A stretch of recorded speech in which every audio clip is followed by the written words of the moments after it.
بسم اللہ الرحمن الرحیم۔ قوم لوط پر اللہ تعالیٰ کی عذاب کا واقعہ۔ حضرت لوط علیہ السلام اللہ تعالیٰ کی ایک برگزیدہ نبی تھی۔ آپ حضرت ابراہیم کی دور زمانہ میں اہل سدوم کے رہنمائی کے لیے نبوت کے منصب پر فائز ہوئے۔ سدوم کے اس آس پاس 5 نہایت خوبصورت شہر آباد تھے۔ یہ علاقے نہایت ہی سرسبز و شاداب اور قدرت کی فیاضی کا حسین شاہکار تھے۔ یہاں باغات کی کثرت تھی، لہلاتی کھیتیاں یہاں کی ضروریات سے کہیں زیادہ تھیں۔ اردن، شام اور اسرائیل کے درمیان بسا ہوا یہ علاقہ نہایت ہی زرخیز تھا۔ یہی وجہ تھی کہ آس پاس کی بستیوں کے لوگ بھی اپنی معاشی اور غذائی ضروریات کو پورا کرنے کے لیے ان بستیوں کی طرف آتے تھے، مگر یہ بات سدوم کے لوگوں کو بالکل بھی پسند نہ تھی۔ ان کے خیال میں ان کی بستیوں میں پیدا ہونے والے پھل، اناج اور سبزیوں پر صرف ان کا ہی حق تھا۔ وہ نہیں چاہتے تھے کہ دوسری بستیوں کے لوگ ان علاقوں میں آئیں۔ ایک دن سدوم کے لوگ اس بات پر غور و فکر کر رہے تھے کہ باہر سے آنے والے لوگوں کو یہاں آنے سے آخر کیسے روکا جائے، کہ ابلیس ایک بزرگ کی شکل میں ان کی محفل میں آیا اور کہا، اگر تم ان سے پیچھے چھڑانا چاہتے ہو تو میرے کہنے پر عمل کرو۔ ابلیس نے کہا کہ اگر تم ان بستیوں کے لوگوں سے نجات چاہتے ہو جو تمہاری بستی میں آ جاتے ہیں تو ایسا کرو کہ جب بھی کوئی شخص تمہارے علاقے میں آئے تو تم لوگ زبردستی اس کے ساتھ اپنی خواہش پوری کرو۔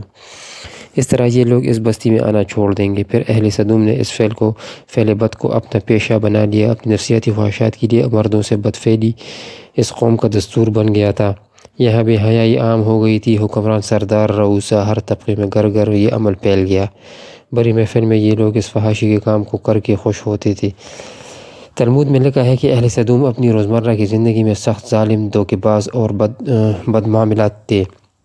کوئی مسافر ان کے علاقے سے باخیریت نہ گزر سکتا تھا، کوئی غریب ان کی بستیوں سے روٹی کا ایک ٹکڑا نہ پا سکتا تھا۔ بارہا ایسا ہوتا تھا کہ باہر کا آدمی ان علاقے میں پہنچ کر فاقوں سے مر جاتا اور یہ اس کے کپڑے اتار کر اس کی لاش کو برہنہ دفن کر دیتے۔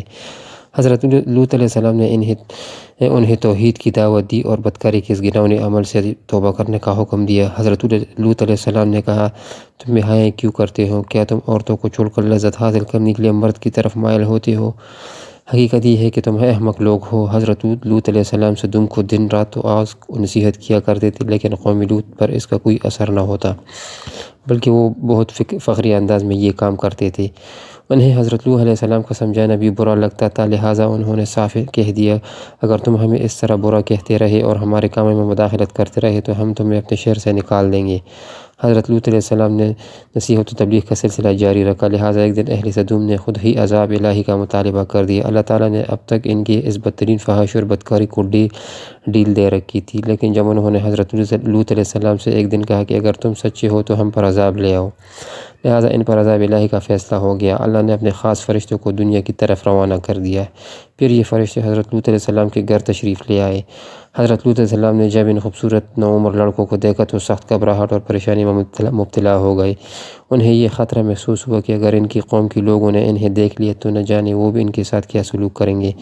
حضرت لوط علیہ السلام کی بیوی کا نام وائلہ تھا۔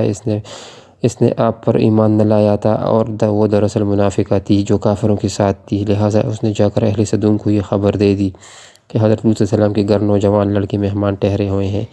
یہ سن کر بستی والے دوڑتے ہوئے حضرت لوط علیہ السلام کے گھر پہنچے۔ حضرت لوط علیہ السلام نے کہا، اے قوم، یہ جو میری قوم کی لڑکیاں ہیں یہ تمہارے لیے جائز ہے اور پاک ہے۔ اللہ سے ڈرو اور مجھے میرے مہمانوں کے سامنے رسوا نہ کرو۔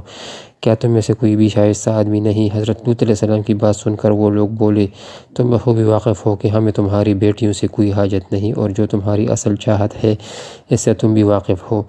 حضرت لوط علیہ السلام نے گھر کے دروازے بند کر دیے اور ان نوجوانوں کو ایک کمرے میں چھپا دیا۔ ان بدکار لوگوں نے آپ کے گھر کا گھیراؤ کیا ہوا تھا اور ان میں سے کچھ گھر کی دیوار پر بھی چڑھنے کی کوشش کر رہے تھے۔ حضرت لوط علیہ السلام اپنے مہمانوں کی عزت کے خیال سے بہت زیادہ گھبرائے ہوئے تھے۔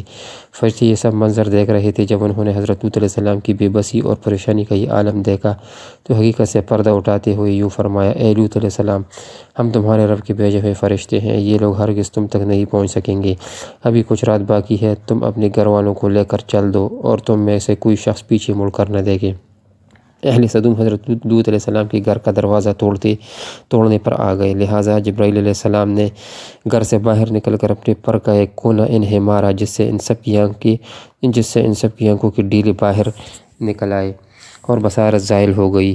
یہ خاص عذاب ان لوگوں کو پہنچا جو حضرت لوط علیہ السلام کے پاس بدنیتی سے آئے تھے۔ حضرت لوط علیہ السلام حقیقت جان کر مطمئن ہو گئے اور اپنے گھر والوں کے ساتھ رات ہی کو نکل گئے۔ اس وقت ان کی بیوی بھی ان کے ساتھ تھی، لیکن کچھ دور جا کر وہ واپس اپنی قوم کی طرف پلٹ گئی اور قوم کے ساتھ جہنم رسید ہو گئی۔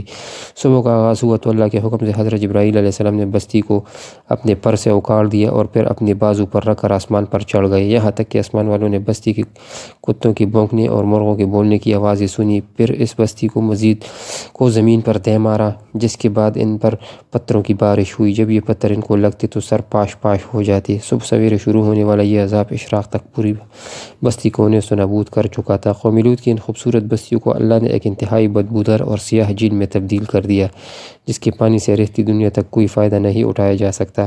سمندر کے اس خاص حصے میں کوئی جاندار مچھلی، مینڈک وغیرہ زندہ نہیں رہ سکتی، اس لیے اسے ڈیڈ سی یعنی بحر مردار بھی کہا جاتا ہے، جو اسرائیل اور اردن کے درمیان واقع ہے۔